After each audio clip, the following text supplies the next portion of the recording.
Today we are talking about Russia and Ukraine. Let's find out what is happening with these two countries, and what we need to expect from them. The Russian Federation and Ukraine are currently in a state of war. The Russo-Ukrainian War began in 2014 following the Russian annexation of Crimea from Ukraine.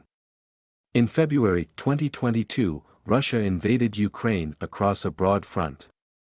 After the Soviet Union's collapse in 1991, the successor states' bilateral relations have undergone periods of ties, tensions, and outright hostility. In the early 1990s, Ukraine's policy was dominated by aspirations to ensure its sovereignty and independence, followed by a foreign policy that balanced cooperation with Europe, Russia, and other powerful polities. Relations between the two countries have been hostile since the Revolution of Dignity, which toppled Ukraine's elected President Viktor Yanukovych and his supporters, because he refused to sign a political association and free trade agreement with the European Union that enjoyed majority support in Ukraine's parliament. Ukraine's post-revolutionary government wished to commit the country to a future within the European Union and NATO, rather than continue to play the delicate diplomatic game of balancing its own economic and security interests with those of Russia, the Europe, and NATO members. In 2004 the Czech Republic, Estonia, Hungary, Latvia, Lithuania, Poland, and Slovakia had joined the European Union, followed by Bulgaria and Romania in 2007. The Russian government feared that Ukraine's membership of the European Union and NATO would complete a western wall of allied countries by restricting Russia's access to the Black Sea. With South Korea and Japan being allied to the US, the Russian government was concerned that Russia was being ring-fenced by potentially hostile powers. In the wake of the Revolution of Dignity, Russia backed separatist militias in the Donetsk People's Republic and the Luhansk People's Republic in a war in Ukraine's economically important Donbass region, on its eastern border with Russia. This region has a Russian ethnic majority. By early 2022 the Russo-Ukrainian War had killed more than 13,000 people, and brought some Western sanctions on Russia. On February 24, 2022, Russia launched an invasion on Ukraine, which prompted Ukraine to break diplomatic ties with its eastern neighbor. The campaign started after a prolonged military buildup and the Russian recognition of the self-proclaimed Donetsk People's Republic and the Luhansk People's Republic in the days prior to the invasion, followed by the entrance of the Russian armed forces to the Donbass region of eastern Ukraine on February 21, 2022. At about 6 o'clock Moscow time, Russian President Vladimir Putin announced a military operation in eastern Ukraine. Minutes later, missile strikes began at locations across the country, including in the capital Kyiv. The Ukrainian Border Service stated that its border posts with Russia and Belarus were attacked. The invasion prompted multiple countries to condemn the attack and impose severe sanctions on Russia. Intervention in Donbass. On February 21, following the recognition of the Donetsk and Luhansk republics, President Putin ordered Russian troops, including mechanized forces, to be sent into Donbass, in what Russia called a peacekeeping mission. Russia's military said it killed 5 Ukrainian saboteurs, who crossed the border into Russia, a claim strongly denied by Ukrainian Foreign Minister Dmytro Kuleba. Later that day, several independent media outlets confirmed that Russian forces were entering Donbass. On February 22, U.S. President Joe Biden stated that the beginning of a Russian invasion of Ukraine had occurred. NATO Secretary-General Jens Stoltenberg and Canadian Prime Minister Justin Trudeau said that further invasion had taken place, followed by the entrance of the Russian armed forces to the Donbass region of eastern Ukraine on February 21, 2022. At about 6 o'clock Moscow time, Russian President Vladimir Putin announced a military operation in eastern Ukraine. Minutes later, missile strikes began at locations across the country, including in the capital Kyiv. The Ukrainian Border Service stated that its border posts with Russia and Belarus were attacked. The invasion prompted multiple countries to condemn the attack and impose severe sanctions on Russia. The websites of the Ukrainian parliament and government, along with banking websites, were hit by DDoS attacks. Putin announced that he had made the decision to launch a military operation in eastern Ukraine. In his address, Putin said there were no plans to occupy Ukrainian territory and claimed he supported the right of the peoples of Ukraine to self-determination. Putin also stated that Russia was seeking the demilitarization and denazification of Ukraine, and he called on Ukrainian soldiers to lay down their arms. Within minutes of Putin's announcement, explosions were reported in Kyiv, Kharkiv, Odessa and the Donbass.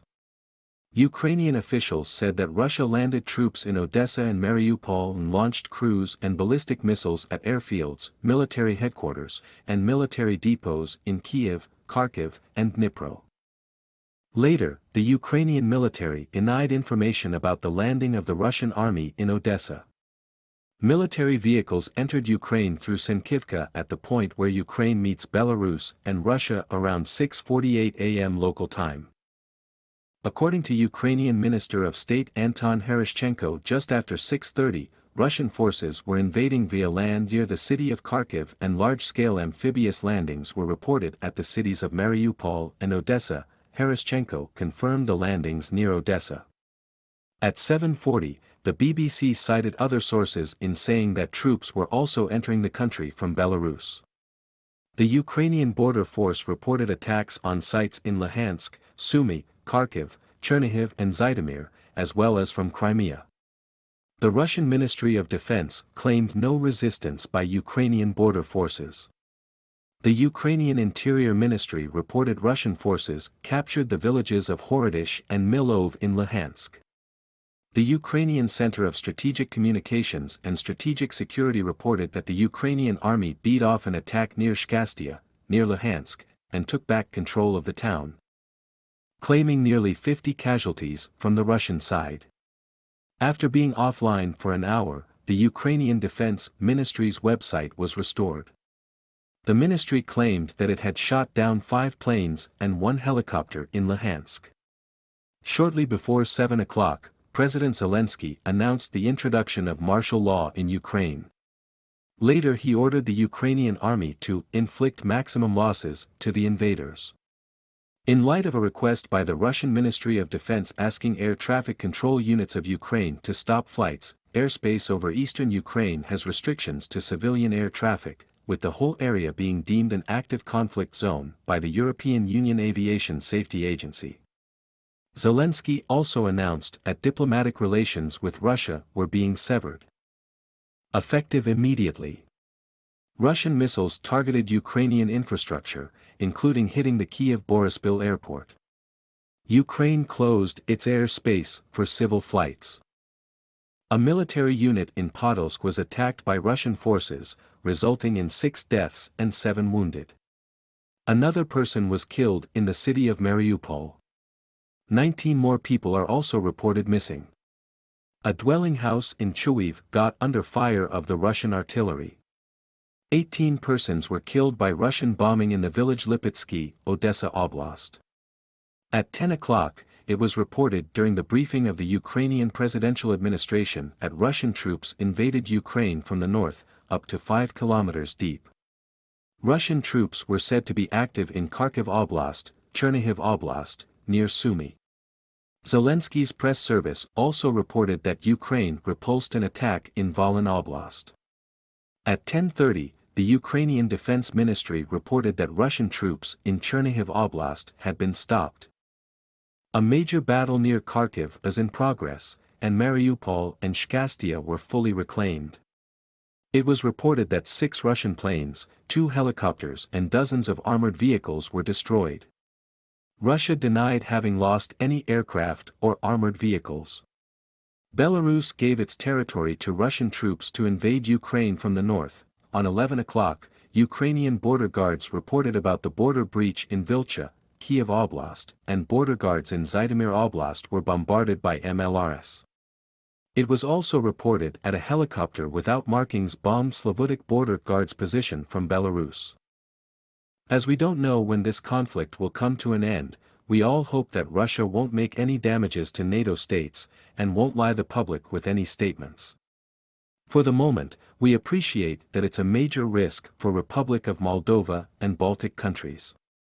For the moment, only Finland is not a NATO member, which could lead to another invasion from Russia. As being said, we hope that you liked our video in the middle of the conflict, and you understood a few things about Russia and its pride, not worthy for the world.